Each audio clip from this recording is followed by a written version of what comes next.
साहब की वर्दी छोड़। ना छोड़ब तक को उखाड़ लेबे। सिपाही रे। अरे वर्दी को हाथ नहीं लगाएगा कोई। दोस्तों, एक नेताजी की भारी भरकम जुलूस जा रही थी। जुलूस में बड़े बड़े बैनर, बड़े बड़े झंडे और डीजे के साथ तभी आर्मी कैंट से आर्मी की बहुत सारी गाड़ियां निकलती है जिन्हें सरहद पर अर्जेंट पहुंचना था, और लाल बत्ती पर ट्रैफिक पुलिस नेता के जुलूस को रोक देता है और आर्मी की गाड़ी को निकालने लगता है। दोस्तों, इस बात से नेता काफ़ी गुस्सा हो जाता है और उस ट्रैफिक पुलिस और ट्रैफिक हवलदार को गालियां देने लगता है, उसे धमकी देने लगता है, वर्दी उतारने की बात करने लगता है। जब आर्मी के कैप्टन साहब पूछते हैं उस ट्रैफिक पुलिस से कि बात क्या हो गई, और उस नेता को समझाने की कोशिश करते हैं कि तुम्हारे 2 मिनट रुक जाने से कुछ भी नहीं बिगड़ जाना, हमें अर्जेंट जाना है। दोस्तों, इस बात से वो नेता काफ़ी गुस्सा होता है और आर्मी के कैप्टन को ही धमकी देने लगता है और बोलता है ये तुम्हारा बॉर्डर नहीं है, और आर्मी के कैप्टन को कॉलर पकड़ लेता है। दोस्तों, आर्मी के जवान ये नज़ारा देखकर काफ़ी सख्ते में आ जाते हैं। आर्मी गाड़ी रुकती है और सारे जवान नीचे कूद पड़ते हैं, और नेता के जितने भी समर्थक चमचे बेलचे थे उनकी ज़बरदस्त धुनाई शुरू हो जाती है। और इसी बीच ट्रैफिक एसपी पहुंच जाते हैं और सारा कहानी जानने के बाद उस नेता के पास आते हैं। अब बोलते तुम नेता लातों के भूत हो, बातों के नहीं। आज तुम्हारी इस नेतागिरी के साथ साथ तुम्हारी चमड़ी भी उधेड़ दूंगा। दोस्तों, कहते ही एक डंडा उठाते हैं और वातावरण में सवाक सवाक की आवाज़ गूंजने लगती है। उसके बाद जो होता है दोस्तों, बड़ा ही दिलचस्प होता है। आइए दोस्तों, पूरी कहानी को जानते हैं विस्तार से। दोस्तों, कहानी शुरू करूँ इससे पहले आप लोगों का बहुत बहुत शुक्रिया, दिल से धन्यवाद। आप लोग हमारे वीडियो काफ़ी लाइक करते हैं, चैनल को सब्सक्राइब भी करते हैं। दोस्तों, अपना प्यार और आशीर्वाद ऐसे ही बनाए रखिएगा। हम आपके दोस्त, आपके भाई हैं। दोस्तों, कहानी की शुरुआत बिहार के पटना के मनेर विधानसभा क्षेत्र से होती है, और मनेर के पास ही दानापुर कैंट पड़ता है। और मनेर विधानसभा क्षेत्र के नेताजी थे देवराज यादव, और अपने चुनाव प्रचार के लिए अपार भीड़ के साथ, भारी जुलूस के साथ निकले हुए थे। जुलूस में बड़े बड़े बैनर, झंडे और डीजे के साथ वो एक तरफ जा रहे थे। तभी दोस्तों, दानापुर कैंट से आर्मी की कई गाड़ियां, जिसमें जीप, बड़े बड़े ट्रक, गन वाली गाड़ी, टैंक सब शामिल थे, और मनेर चौक के लालबत्ती चौराहे पे आ जाते हैं। अब एक तरफ नेताजी का जुलूस और दूसरी तरफ फौजियों की गाड़ी। उन्हें सरहद पर बड़ा ही अर्जेंट ड्यूटी ज्वाइन करने जाना था, और उस ट्रैफिक सिग्नल पर 2 ट्रैफिक पुलिस खड़े थे। एक ट्रैफिक का हवलदार जी थे, उनका नाम था नीलेश चौधरी, और दूसरा ट्रैफिक पुलिस जिनका नाम था राजवीर सिंह।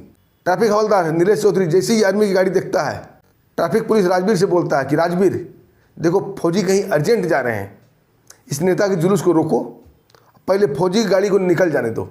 ये हमारे सरहद की हिफाजत करते हैं, हमारे देश की हिफाजत करते हैं, इनके वजह से ही हम चैन की नींद सोते हैं। दोस्तों, फिर क्या था, राजवीर नेता के जुलूस को रोक देता है। उसके बाद फौजी गाड़ी को निकलने का इशारा करता है। दोस्तों, एक एक करके फौजी गाड़ियां निकलना शुरू होती है, क्योंकि फौजी गाड़ी जहां भी जाती है दोस्तों कतार में जाती है। इसे कॉन्वाई बोलते हैं। कई सारी गाड़ियां होती है और तरह तरह की गाड़ियां होती है, जो कि फौजियों का सारा इक्विपमेंट उस पर लोड रहता है। बड़ी बड़ी गन से लेकर ज़रूरत की सभी सामान, राशन पानी, सब कुछ। दोस्तों, थोड़ा देर तो नेता देवराज यादव बर्दाश्त करता है। उसके बाद वो अपने चमचे बेलचे को अपना रुतबा दिखाने के लिए बोलता है, किसकी मजाल, किसकी हिम्मत जो हमारे जुलूस को रोका, जाके पता करो। और दोस्तों, ये बोलते हुए वो नेता खुद गाड़ी से नीचे उतरता है और ट्रैफिक सिग्नल पर चला जाता है, और ट्रैफिक हवलदार नीलेश चौधरी को बोलता है, तुमने हमारे जुलूस रोका क्यों, तुम्हें पता है मैं कौन हूँ? ट्रैफिक हवलदार नीलेश चौधरी बोलता, जी सर, मुझे पता है आप इस इलाके के दबंग नेता हैं और आपका जुलूस जा रहा है, लेकिन सर ये आर्मी वाले की गाड़ी है और आर्मी का सम्मान सबको करना चाहिए। ये किसी अर्जेंट ड्यूटी में जा रहे होंगे, ये देश के रक्षक हैं, इसलिए मैंने आपका जुलूस रुका। थोड़ा देर आपका जुलूस रुक जाने से कुछ भी नहीं होगा, लेकिन आर्मी वाले अगर लेट हो गए तो बहुत कुछ हो सकता है। देश का सुरक्षा का मामला है। दोस्तों, नेता ये बात सुनकर थमथमा जाता है और गुस्से में बोलता है कि तुम मुझे जानते हुए भी मेरी जुलूस को रोका, तेरी इतनी औकात, मैं तेरी वर्दी उतार दूंगा। तभी ट्रैफिक हवलदार नीलेश चौधरी बोलता है, नेताजी वो जमाना लद गए जब नेता पुलिस वाले की वर्दी उतारते थे। ये वर्दी मैंने देश की सुरक्षा के लिए पहनी है, अपनी ड्यूटी के लिए पहनी है, न कि तुम्हारे से नेता की चमचागिरी के लिए पहनी है। तुम्हारी औकात नहीं, तुम मेरी वर्दी उतार दो।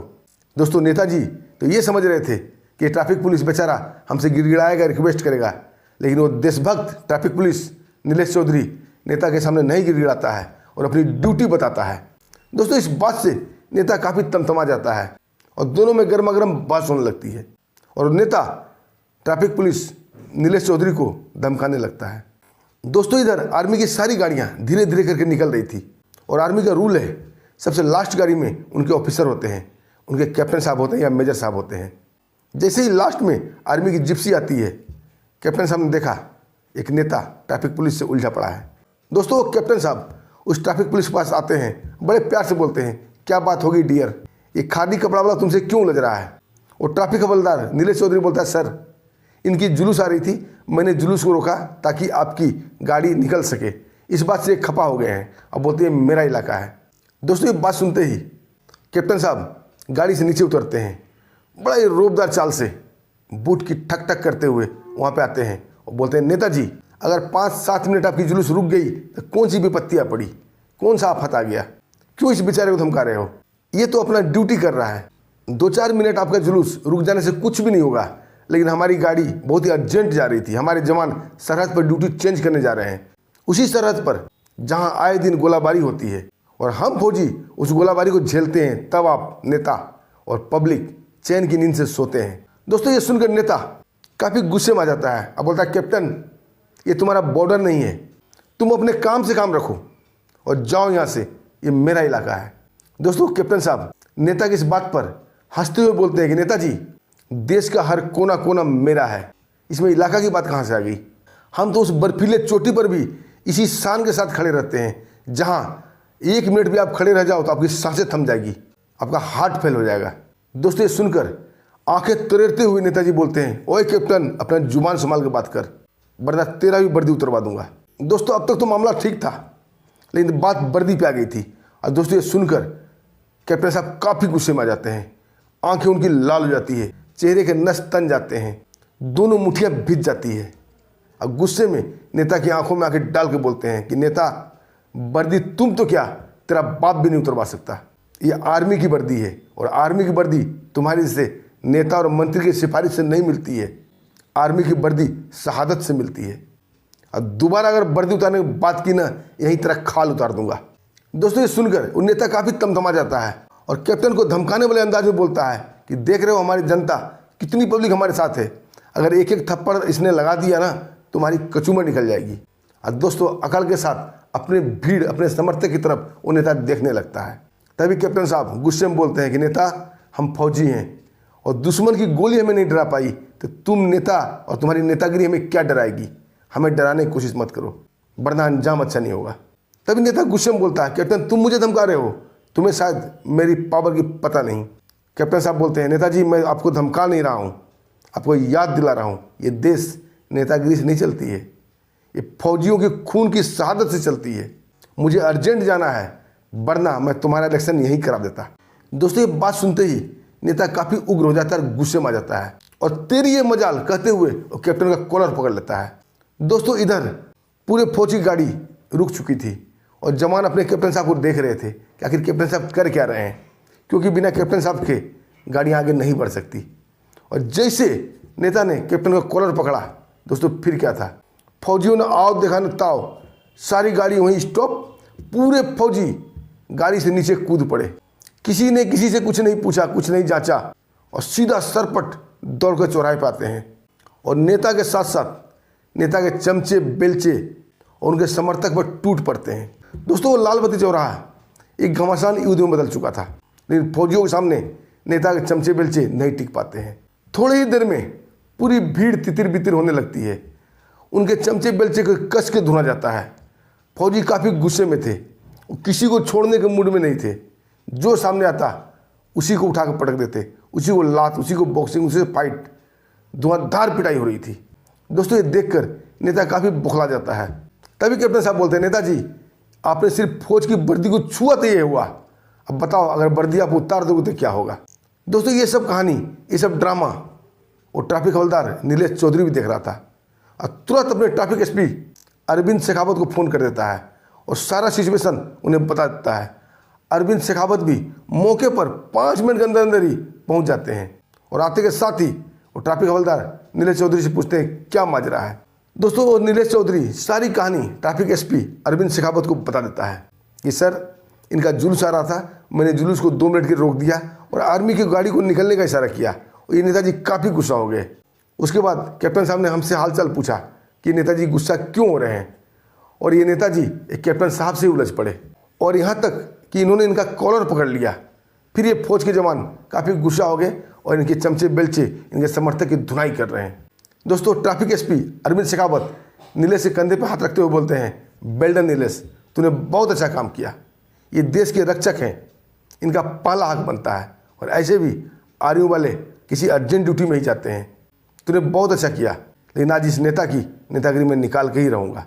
और दोस्तों, एक गंभीर, एक रोबदार चाल से चलते हुए एसपी अरविंद शेखावत उस नेता के पास आते हैं। अब बोलते हैं, नेताजी आपको शर्म आनी चाहिए। अरे आप कैसे नेता हो और क्या नेता बनोगे और नेता बन के करोगे क्या, जब आपके अंदर, आपके दिल में देश के प्रति कोई सम्मान नहीं है, देश के जवानों के प्रति कोई सम्मान नहीं है, फौज के प्रति सम्मान नहीं है, तो आप क्या नेता बनोगे। दोस्तों, नेता पहले से ही डर चुका था अपने समर्थक की पिटाई देखकर। उसके लिए तो एक कैप्टन साहब भी काफ़ी थे और दूसरा ये एसपी अरविंद शेखावत भी आ गए। अब वो नेता काफ़ी डर जाता है और कांपने लगता है और अरविंद शेखावत से बोलता है, साहब मुझसे बहुत बड़ी गलती हो गई, अनजाने में हो गई, मुझे क्षमा कर दो। तभी एसपी अरविंद शेखावत बोलते हैं, नहीं, जो देश की इज्जत नहीं करता, जो तिरंगे की इज्जत नहीं करता, जो आर्मी की इज्जत नहीं करता, वो सम्मान के लायक नहीं है और तुम नेता सम्मान के लायक नहीं हो। तुमने मेरे जवान नीलेश चौधरी को भी वर्दी उतारने की धमकी दी थी और कैप्टन साहब को भी वर्दी उतारने की धमकी दी थी और कॉलर भी पकड़ा था। इसका तुम्हें खमियाजा भुगतना पड़ेगा। तुम बातों के नहीं, लातों को भूत हो और तेरी नेतागिरी के साथ साथ तेरी चमड़ी भी उतार दूंगा मैं। और दोस्तों, ये कहते ही और ट्रैफिक हवलदार नीलेश से डंडा लेते हैं और तभी दोस्तों वातावरण में सड़ाक सड़ाक सड़ाक की आवाज़ गूंजती है और उसी आवाज़ के साथ नेता की चीख भी गूंजती है, क्योंकि एसपी अरविंद शेखावत उस नेता की जम की धुनाई कर रहे डंडे से और नेता जमीन पर गिरकर चीख रहा था, चिल्ला रहा था। लेकिन एसपी अरविंद शेखावत कोई रहम नहीं करते हैं। उनके पिछवाड़े से लेकर पीठ से लेकर पैर तक डंडे से खूब पिटाई करते हैं। दोस्तों, तभी कैप्टन साहब आगे बढ़कर एसपी अरविंद शेखावत का हाथ पकड़ लेते हैं। बोलते हैं, एसपी साहब आज के लिए इस नेता का इतना सबक काफ़ी है, छोड़ दीजिए इसे। दोस्तों, जैसे ही एसपी अरविंद शेखावत का डंडा बरसना रुकता है, उनका हाथ रुकता है, वो नेता सरपट उठ के अपनी गाड़ी में जैसे तैसे लंगड़ाते हुए बैठ जाता है। तब तक उसके 2-4 समर्थक आ भी गए थे बचाने के लिए और गाड़ी में बैठते ही फिर वो नेता वाली अखड़ में आ जाता है और एसपी अरविंद शेखावत को धमकी देता हुआ बोलता है कि अगर मैं इलेक्शन जीत गया ना, फिर मैं तुम्हें दिखाऊंगा। तभी अरविंद शेखावत जोर से चिल्लाते हुए बोलते हैं कि नेता, भगवान से मनाना कभी दोबारा मेरे सामने नहीं पड़ना, नहीं तो तेरा नेतागिरी के साथ साथ तेरी चमड़ी उधेड़ के रख दूंगा। दोस्तों, ये सुनते ही नेता वहाँ से भाग जाता है और एसपी अरविंद शेखावत कैप्टन साहब के पास आते हैं और उनसे हाथ मिलाते हुए बोलते हैं, सॉरी कैप्टन, इस बदतमीज मूर्ख नेता की वजह से तुम्हें लेट हुआ, आप जा सकते हैं। दोस्तों, कैप्टन साहब और एसपी साहब एक दूसरे को सलूट मारते हैं और कैप्टन साहब वहाँ से निकल जाते हैं। दोस्तों, आपको क्या कहना चाहिए वीडियो पर? एक छोटा सा कमेंट जरूर कहिएगा, अपने दिल की बात जरूर लिखिएगा कि देश नेतागिरी से चलती है या फौजियों की शहादत से चलती है। दोस्तों, अब हमें आज्ञा दीजिए, फिर मिलते हैं एक शानदार ऐसी कहानी के साथ। तब तक के लिए नमस्कार, जय हिंद, जय भारत।